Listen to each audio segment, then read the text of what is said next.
Plus more on that strange interrogation where that video gamer played that interrogator. That's next. Welcome back to the More Channel Shakers. Derek Van Shake here. This is a more on video from a video on my main channel about Rocky Rambo, the video gamer who claims that he didn't know he was committing the murders in real life, but thought he was doing it in a video game. I want to play video games. In all the interrogations that we looked at, we haven't seen the suspect take control of the interrogation and play it on the interrogator. You stare at me is kind of boring.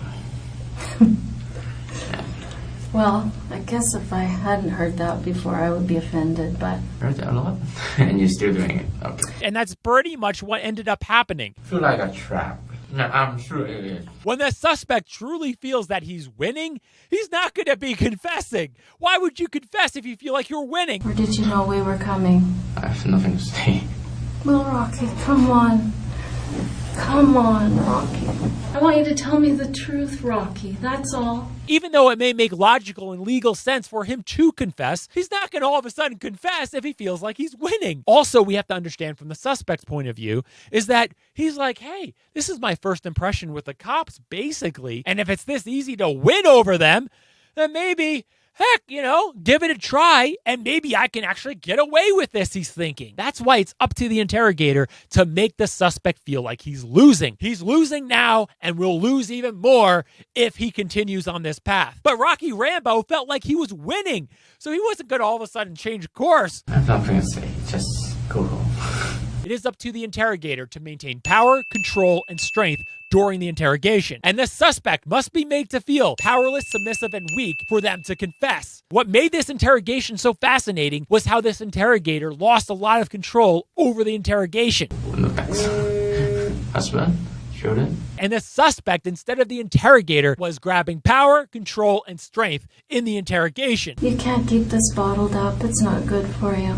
Take some rest. Have a dinner. And the interrogator was coming across as powerless, submissive, and weak during her interrogation of him. I'm gonna sit with you. I think you need company. And something that I specifically mentioned in my main channel video that we're going to be discussing here is how does an interrogator maintain power, control, and strength? First thing that the interrogator must do before they even enter the room with the suspect is that they must have the mindset of power, control, and strength. It all starts even before they even enter that interrogation room. There are, of course, certain gestures, there are certain tactics, there are certain body language that would indicate power, control, and strength during an interrogation. However, if the interrogator does not feel power, control, and strength before they even walk into the room with the suspect, if all they think about is the specific body language, the specific tactics, and the specific actions that would demonstrate power, control, and strength, and don't actually feel that way inside, it would come across as very mechanical and not very authentic to the suspect. So in other words, the suspect would basically be able to see right through that. So the better way to demonstrate power, control, and strength to the suspect is to get into the right mindset even before they enter the room with the suspect. A good way of preparing is to say affirmations in your mind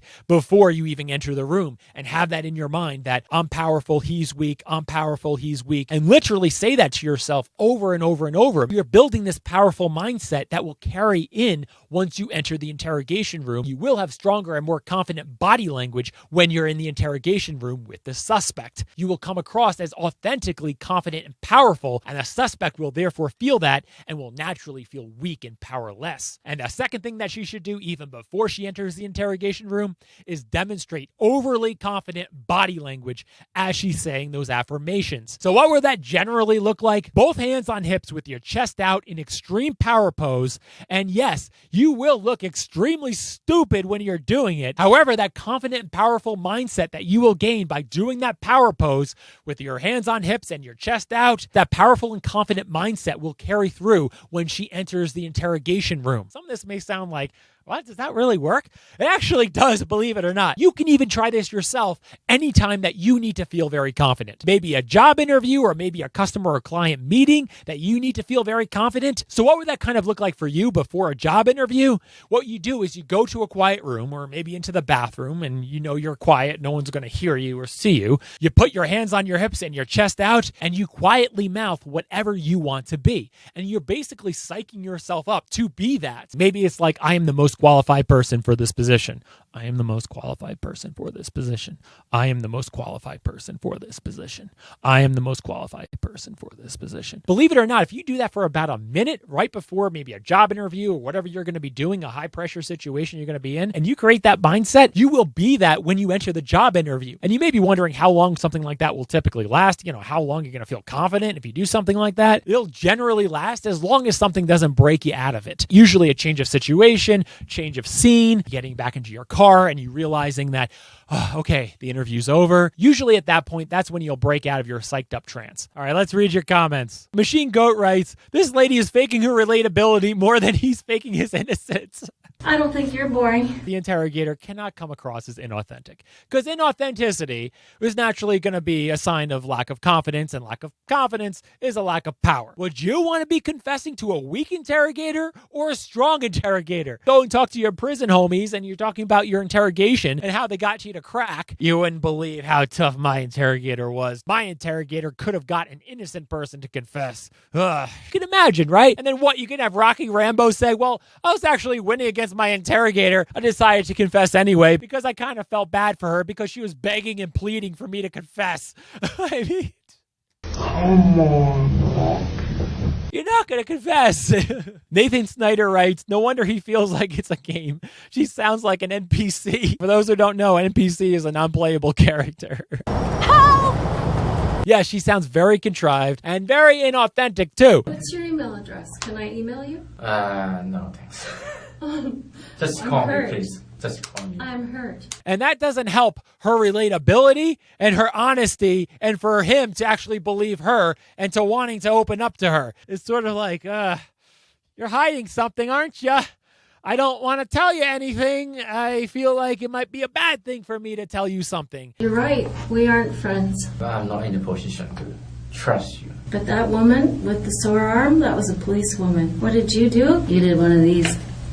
Remember that? You know why we had you do that? We were looking for your DNA. Here's the big thing with interrogations. It is up to the interrogator to make the suspect feel like it is in his best interest to confess. But if the interrogator is acting very inauthentic with a suspect and also begging and pleading with a suspect to confess, the suspect is naturally going to feel like it's not in his best interest to confess. It's like, hey, why do you so desperately want me to confess? Most people don't want to bother talking to someone who's done something like this, but I do. But why don't you just take the evidence to court? Is it maybe because your evidence isn't very strong? That's what's going through the suspect's head. It's like, wait a second, hey, you're begging and pleading and hoping I'm going to confess.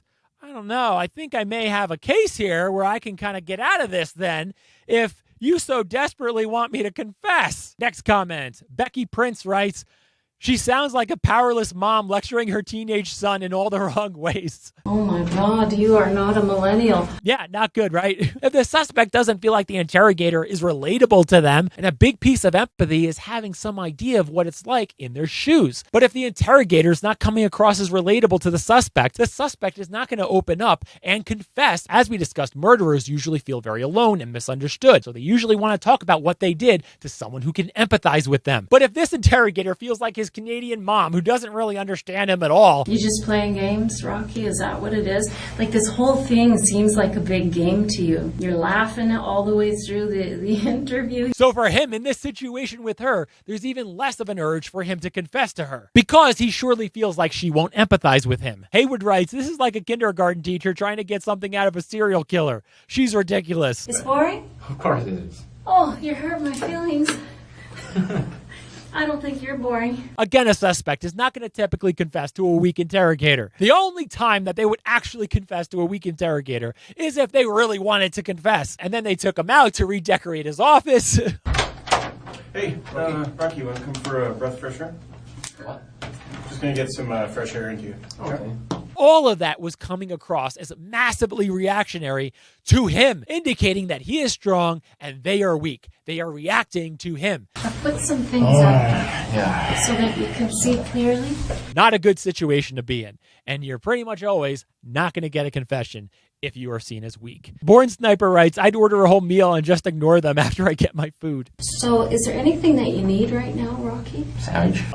Yeah, essentially you could. You don't have to say anything. You don't have to say anything. Him saying, I have nothing to say, I have nothing to say. isn't even required, of course. You don't even need to say that. You can say absolutely nothing. Yeah, in certain situations, they can lock you up saying that you're not cooperative and things like that. But, you don't have to say anything. All right, so that's what we got. Give this video another thumbs up if you think Rocky Rambo actually knew that what he was doing was in real life. Give this video a thumbs down if you think Rocky Rambo actually thought he was doing the acts in a video game. That's what he did. He's real. Now in the comments, what would you do if the interrogator was coming at you weak like that? Obviously, we're not talking about the same charges with you as with him, but would you confess? Would you play him? Would you laugh at him? Would you call your attorney? Would you ask for food and just shut your mouth?